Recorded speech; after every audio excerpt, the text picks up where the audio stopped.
ஒவ்வொரு நெசவாளர் குடும்பத்திற்கும் ஆண்டுக்கு 30,000 ரூபாய் வங்கி மூலம் நேரடியாக நமது டிவிக்கு அரசு வழங்கும். மூணாவது, கைத்தறிகளுக்கான இலவச மின்சாரம் 500 யூனிட்டுகளாகவும் விசைத்தறிகளுக்கான இலவச மின்சாரம் 1500 யூனிட்டுகளாகவும் உயர்த்தப்படும்.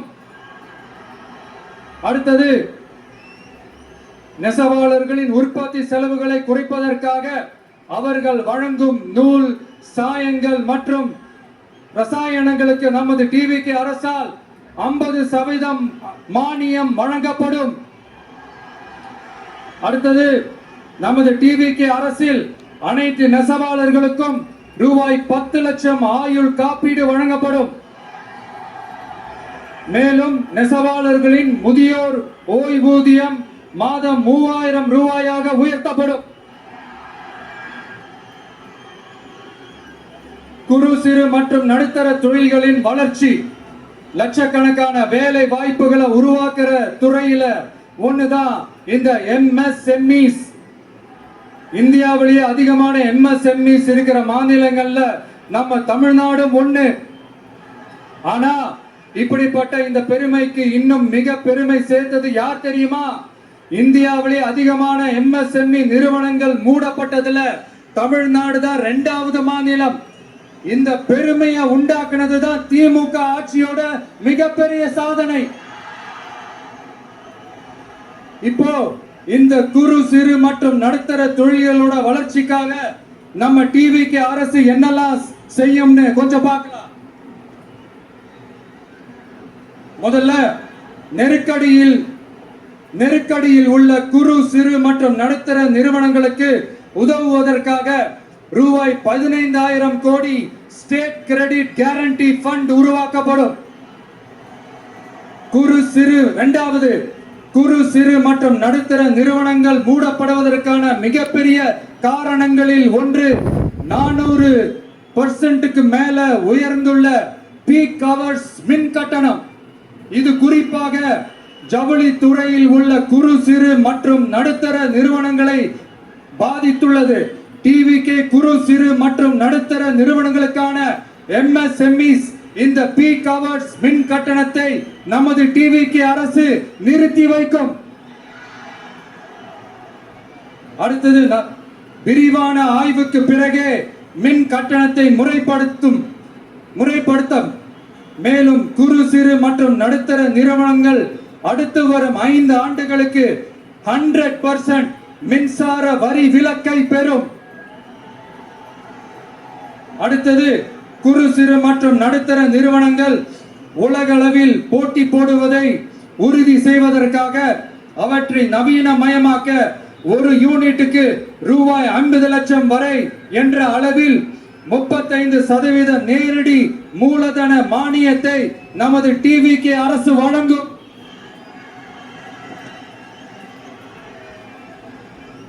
அடுத்து, நம்ம எல்லாருக்கும் சோறு போடுற நம்ம தெய்வங்களான விவசாயிகளுக்கான அஜெண்டா கொஞ்சம் படிப்போமா? 5 ஏக்கருக்கு குறைவான நிலமுள்ள விவசாயிகளுக்கு வேளாண் கூட்டுறவு சங்கங்களில் வாங்கிய பயிர்க்கடன் முழுமையாக தள்ளுபடி செய்யப்படும். 5 ஏக்கருக்கு மேல் உள்ள விவசாயிகளுக்கு 50% தள்ளுபடி செய்யப்படும். அடுத்தது, குறைந்தபட்ச ஆதரவு விலைக்கு MSP சட்டப்பூர்வ உத்தரவாதம் வழங்கப்படும். நெல்லுக்கு ஒரு குவிண்டாலுக்கு 3,500 ரூபாயும், கரும்புக்கு டன் ஒன்றுக்கு 4,500 ரூபாயும் வழங்கப்படும். உழவர்களின் தோழன் திட்டத்தின்படி குத்தகை விவசாயிகள் மற்றும் விவசாய தொழிலாளர்களுக்கு ஒரு குடும்பத்திற்கு ஆண்டுக்கு ரூபாய் 10,000 ரூபாய் அவர்களின் நேரடி முதலீட்டு ஆதரவு தொகையாக வழங்கப்படும். 100% பயிர் காப்பீட்டு திட்டத்தின்படி பயிர் பாதுகாப்பு உறுதி செய்யப்படும்.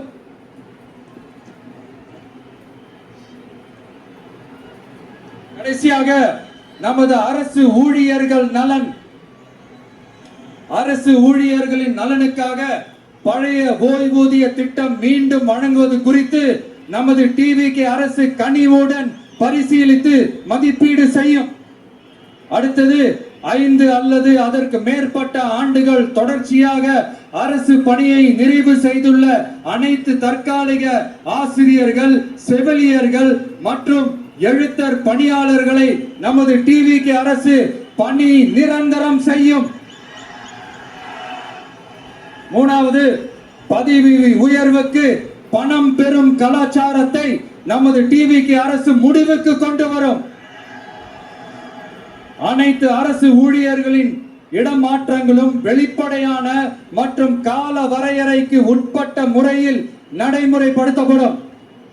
நாலாவது, காவலர்களின் அடிப்படை மாத ஊதியத்தை 18,200 ரூபாயிலிருந்து 25,000 ரூபாயாக நமது டிவிகே அரசு உயர்த்தும். அதிக மன அழுத்தம் உள்ள பணிகளில் ஈடுபடும் காவலர்களுக்கு பணிப்படியாக மாதம் 1000 ரூபாய் கூடுதலாக வழங்கப்படும். காவலர் நலன் மற்றும் பணி நிபந்தனைகள் சட்டத்தை, அதாவது police welfare and working conditions act, நமது டிவிகே அரசு இயற்றும். அச்சட்டத்தின்படி காவலர்களின் பணி நேரங்கள் முறைப்படுத்தப்படும். அதிக பணி சுமை கொண்ட காவலர்களுக்கு வாரத்திற்கு ஒரு சுழற்சி முறை விடுமுறையை உறுதி செய்யப்படும். சலவை படியை, அதாவது வாஷிங் அலவன்ஸ் 500 ரூபாயிலிருந்து 1000 ரூபாயாக உயர்த்தப்படும். மேலும் மதுரை, கோயம்புத்தூர், திருச்சி, திருநெல்வேலி, சேலம் மற்றும் வேலூர் ஆகிய இடங்களில் காவலர் நல மருத்துவமனைகள் நமது டிவிகே அரசு நிறுவும். கடைசியாக, பெண் காவல்துறை அதிகாரிகள் பாதுகாப்பு நெறிமுறை அல்லது பாதுகாப்பு பணிகளுக்கு பணியமர்த்தப்பட மாட்டார்கள். பெண் காவல்துறை பணியாளர்களுக்கென தனி ஓய்வறைகளும் நடமாடும் டாய்லெட் யூனிட்டுகளும் அமைக்கப்படும்.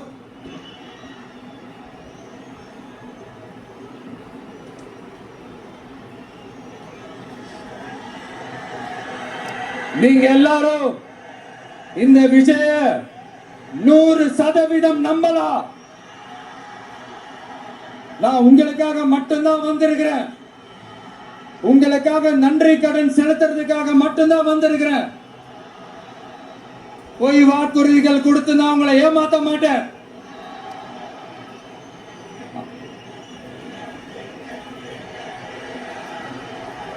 அதனால உங்க அண்ணனுக்கு, உங்க தம்பிக்கு, உங்க மகனுக்கு, உங்க பிள்ளைக்கு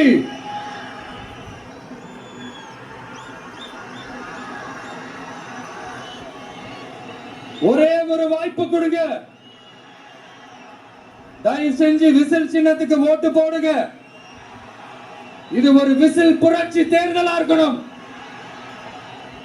கான்பிடென்டா இருங்க.